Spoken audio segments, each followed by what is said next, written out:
Welcome to Founders Future, a podcast powered by Closers.io, where we dive into the journeys of innovative entrepreneurs and explore the road ahead for them and their companies.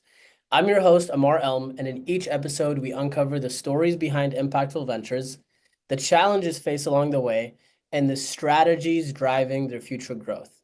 Today, we are absolutely thrilled to have Rob Dayton, the principal consultant and founder of Strategic Culture Corporation. This is a consulting firm transforming city governments and private organizations through executive team coaching and culture development.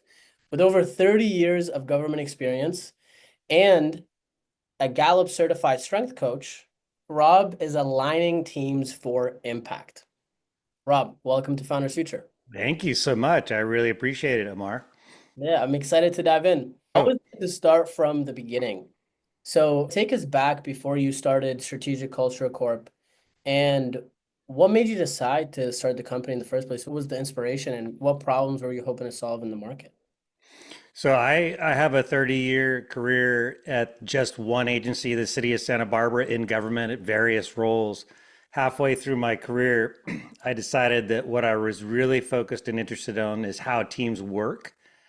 And I got really passionate about how to develop a culture. It's very difficult in a company. It's almost impossible in a city government to Mm, develop a culture that's healthy, that actually works for the people they serve. It's a bureaucracy for a reason that you can't yeah, stop buying products from the government. They've got a monopoly, so they just exist, and mediocrity is somehow commonplace. So I had a passionate desire to reverse that.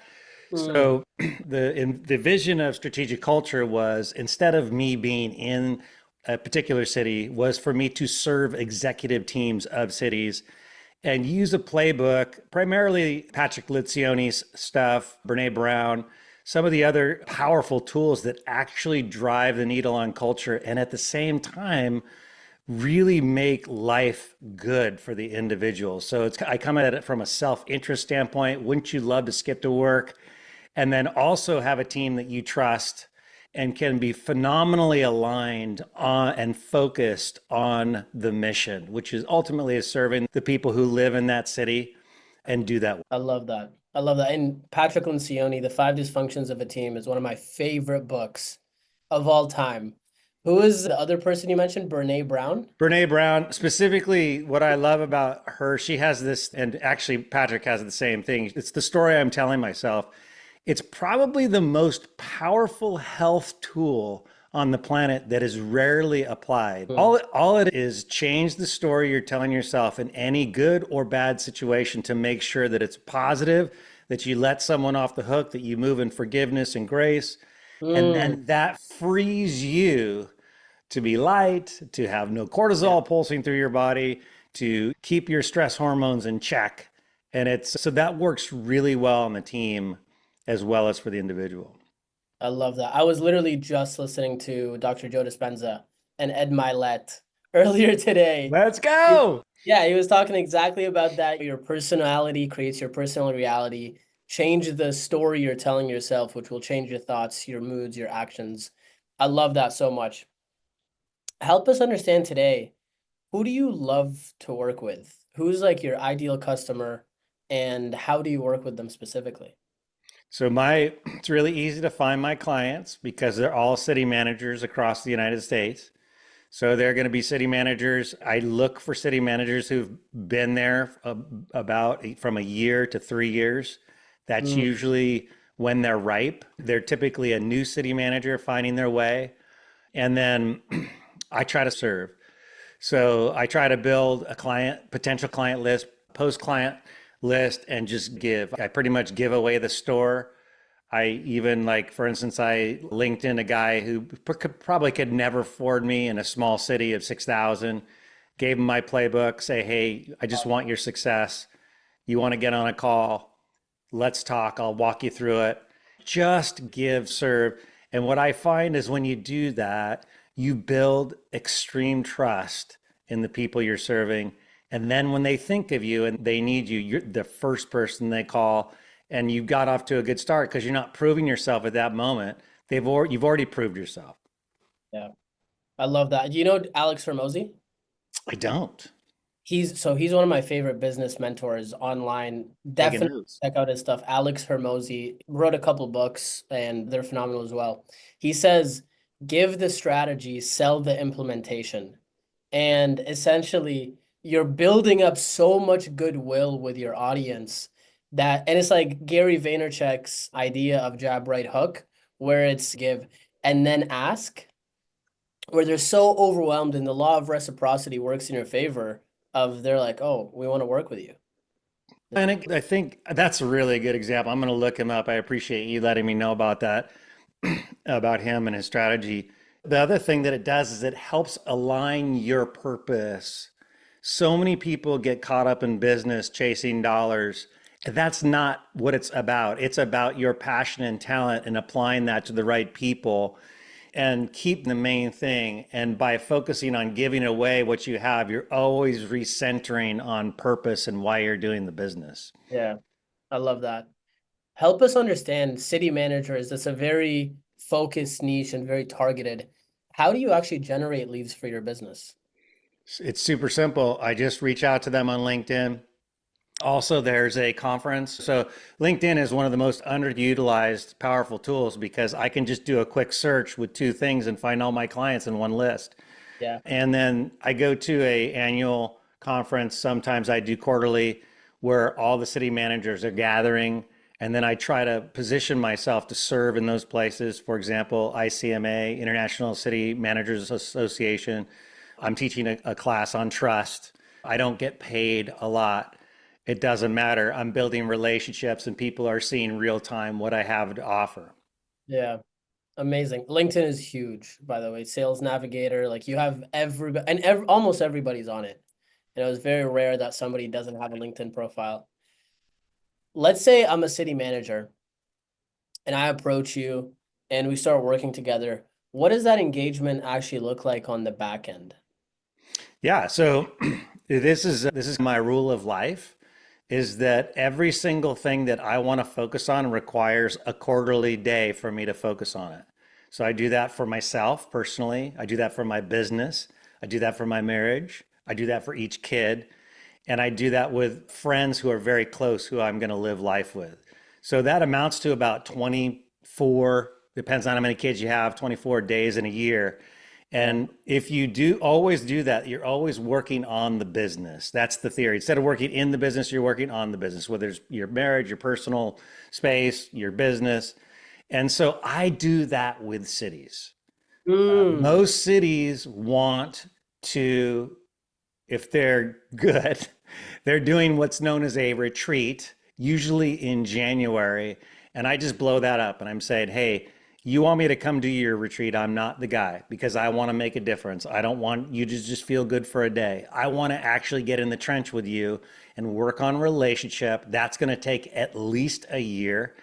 And then the process is I'm going to meet with them 4 days for sure, maybe 2 days, in some of those instances. We're going to come away from the office. I'm going to do interviews of everybody on the team. I'm going to build trust with them. I'm going to know what their superpowers are. I'm going to know why they are excellent in their histories so that I can always make an argument as to why they deserve to be at the table. We do the offsite. I walk them through conversations that are challenging. I officiate conflict. We want healthy conflict, as from Patrick Lencioni. And then I follow up with interviews afterwards on personal commitments they've made and help them achieve those personal commitments. Before you know it, the next quarter's there and we're in relationship again. So I tend to get really close and confided in by my clients. I charge a very high price, but then I say, once you've got me, you've got my phone, you've got my text. You can call me anytime you want. And they don't.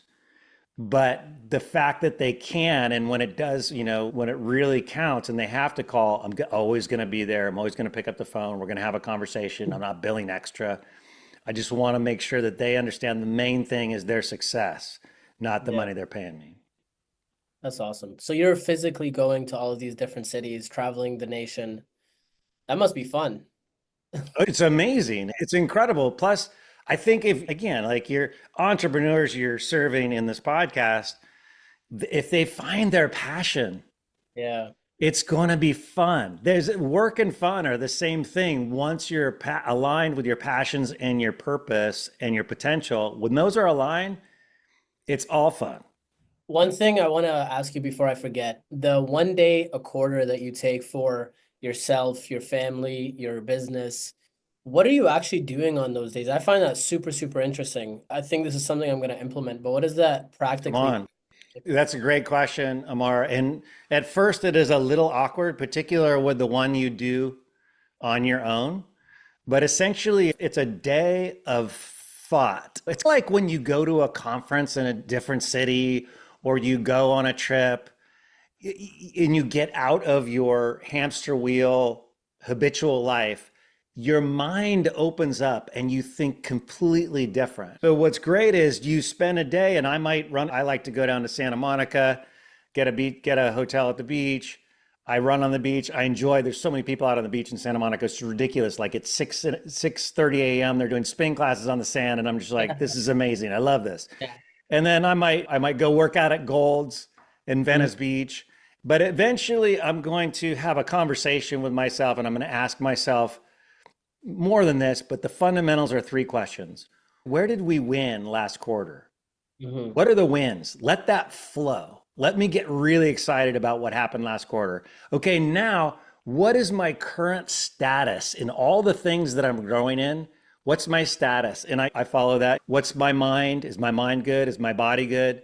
Is my spirit intact? Am I good relationally? So that's the personal realm. Then I go, is my marriage good? Am I being a great father? Is my business good? Is the money I am available to steward? All the resources I have, are those being spent in the right direction? And so I give myself a status check. And then based on those two elements, where I've been and I've won in the last 90 days and where I am status wise, I set the course for the next 90 days and imagine where I want to be at the end of those 90 days when I have my next offsite. I love that so much. I It's love that if so much. you do that for the rest of your life, Yeah. you will end up at a significantly different place Yeah. in life. It'd just be so good. It's so good. It's rich. So nice. Have you ever heard of the book called The 12-Week Year? Yeah. Yeah. It reminded me of that. And honestly, I read the book. I did it like a couple times, but I haven't put it in place where 4 times a year I am doing this for myself and for everybody in my life.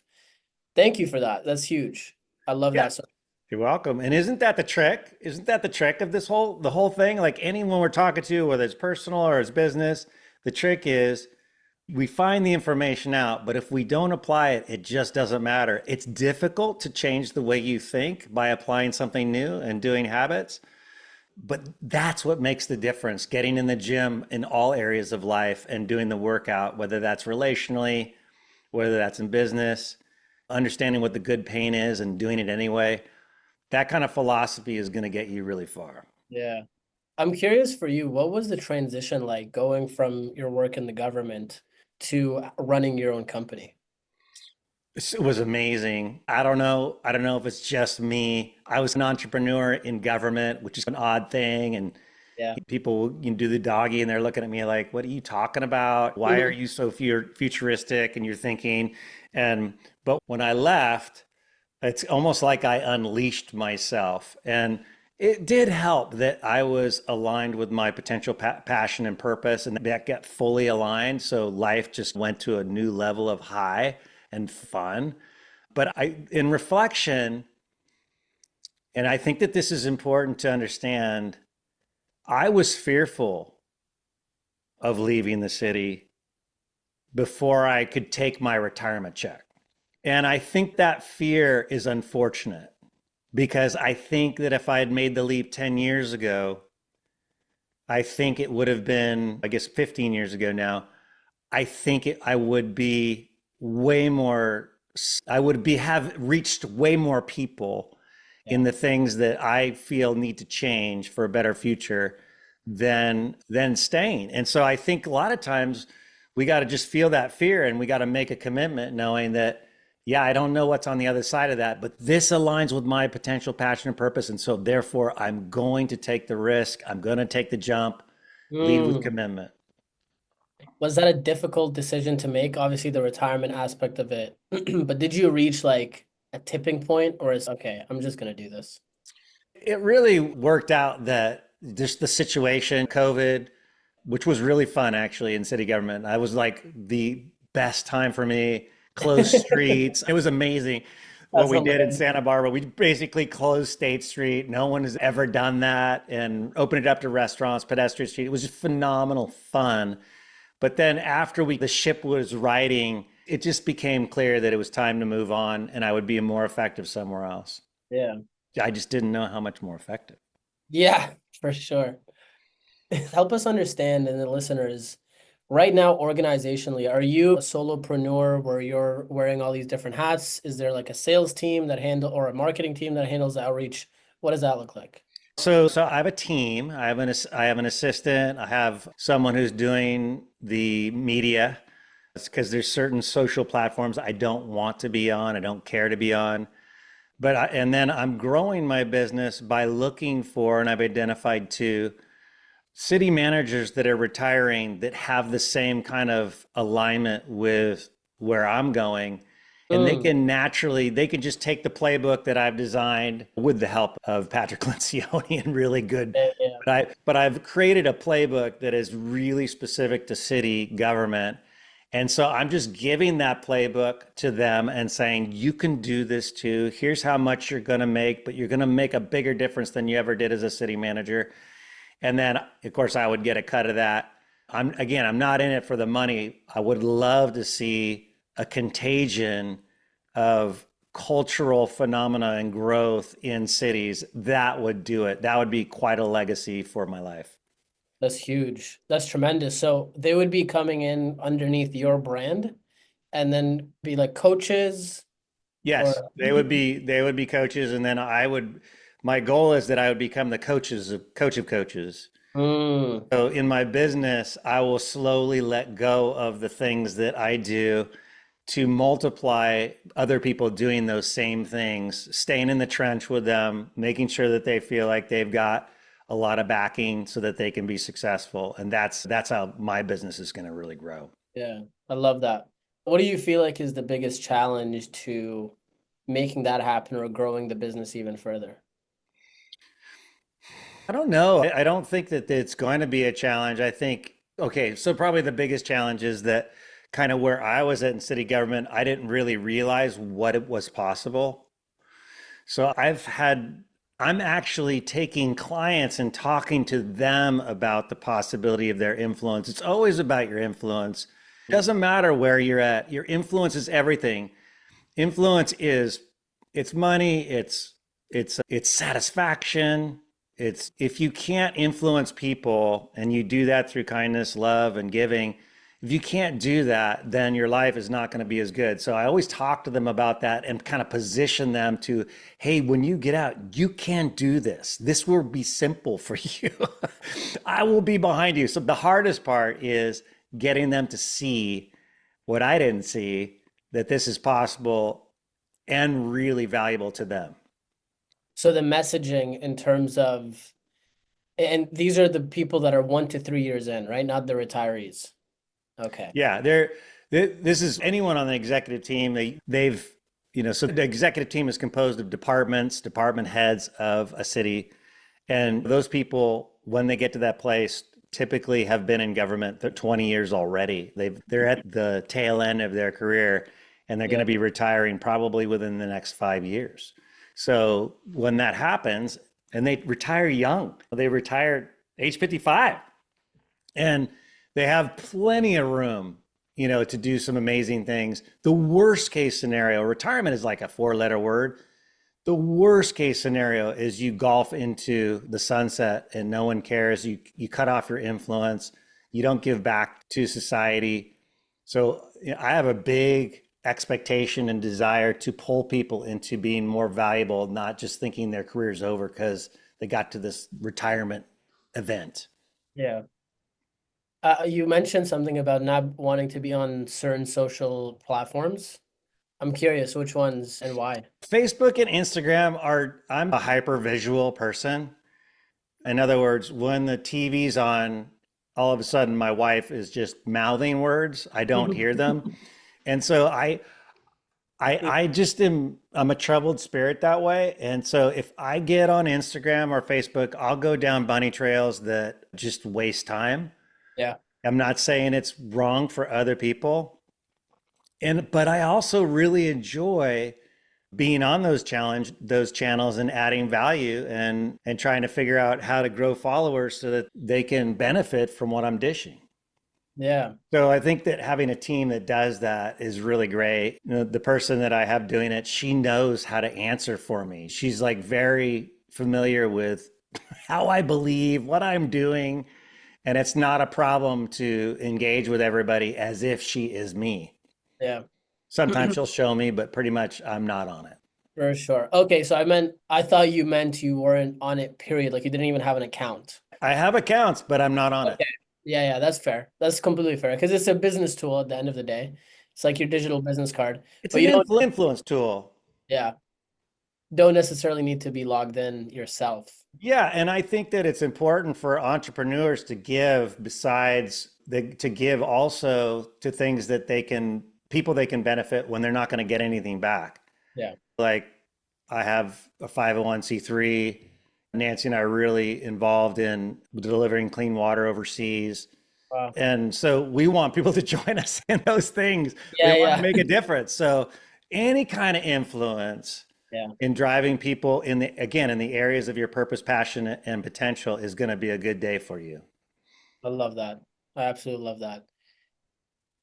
Walk me through what's one tool or resource has been a game changer for you in your company. I think that anybody who's starting out or doing a company, if some of your listeners are just like, can I do this? I think the biggest mistake people make is they don't get an executive assistant soon enough. They Mm, think it's a big barrier. It's going to be this cost, and you're going to 10x everything you do with an executive assistant. What's the definition of an executive assistant? Everything that you don't want to do or don't have the talent for. That's their job description.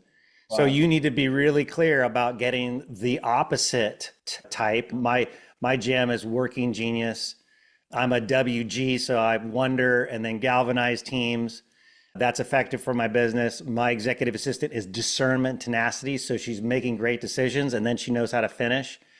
When you get an executive assistant that is the opposite and flows with you, all of a sudden you're just unconstrained. It's quite something. It was breathless to say, okay, here's your salary.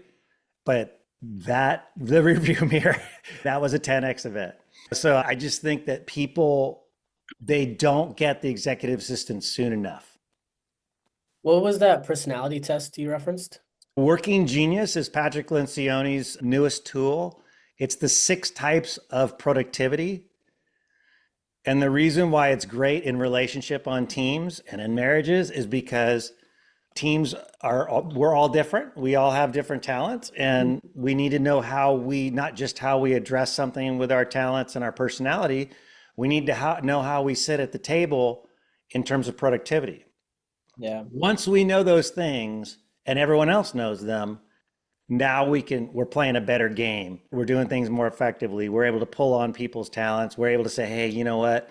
We're beyond that. Let's move to the tail end. Join us at the tail end of the process, that kind of thing. Yeah.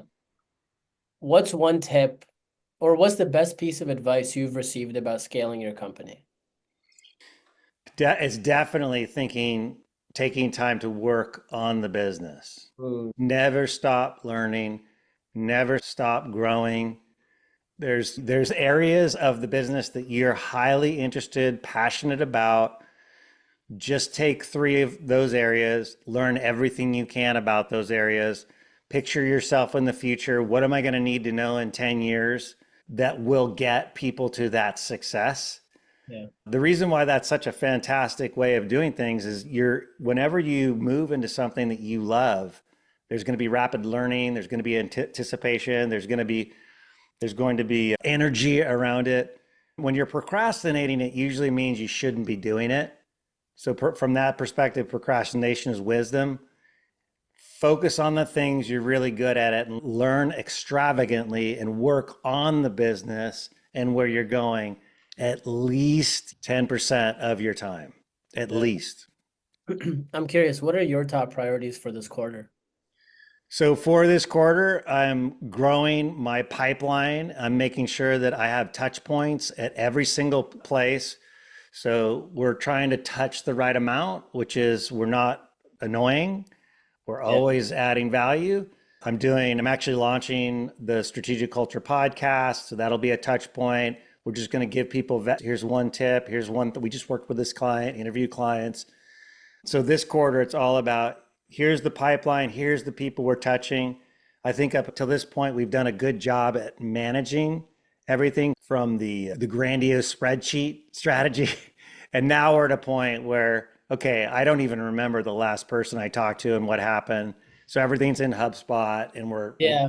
we're crafting that so that I can honor the people I'm serving by remembering what's the last thing I did for them? Where are they at in the process? Are they ever going to be a client? And HubSpot's really cool because it tells you, keeps the amount of money you can expect Yeah. in the future based on your pipeline, which is so really cool stuff. And so I think at the end of the quarter, we're going to have that completely in place. Awesome. I love that. To wrap things up, what's one piece of advice that you would give to new founders starting off in 2025? If you're a new founder, try to understand that all the fears you have are just imaginations of the wrong thing happening. Mm, They're not serving you. And you need to cultivate an imagination of greatness and success in who you're created to be. And again, it just comes down to passion, purpose, potential. You want to guard your imagination so when you move into fear, you quickly capture that thought, trash that thought, and replace it with a brilliant future and to where you're going. Any kind of fear is going to close your mind to possibility, to solving problems, to hearing someone on the other line who's a potential client. It's just going to close you up. It's just not going to work. So lean into positive imaginations that are authentic to who you are and who you want to be. I love that. Cultivate an imagination of success and who you're meant to be. I wrote that down. That was powerful. Come on. I love that. Thank you so much for your time, Rob. What's Yeah, you're so welcome. Ammar, good to meet you. you as well. What's the best way for people to reach you? They can reach out at strategicculture.com. My contacts are there, and they can always send me an email at robdayton@strategicculture.com. Awesome. That wraps up another inspiring episode of Founders Future. Again, I want to thank you, Rob, for sharing your incredible journey and your insights with us today. To our listeners, if you enjoyed this episode, don't forget to subscribe wherever you listen to your favorite podcasts. You can also find more resources and insights at closers.io, where we're dedicated to helping businesses accelerate their sales and marketing efforts through world-class systems and playbooks. Until then, keep on climbing.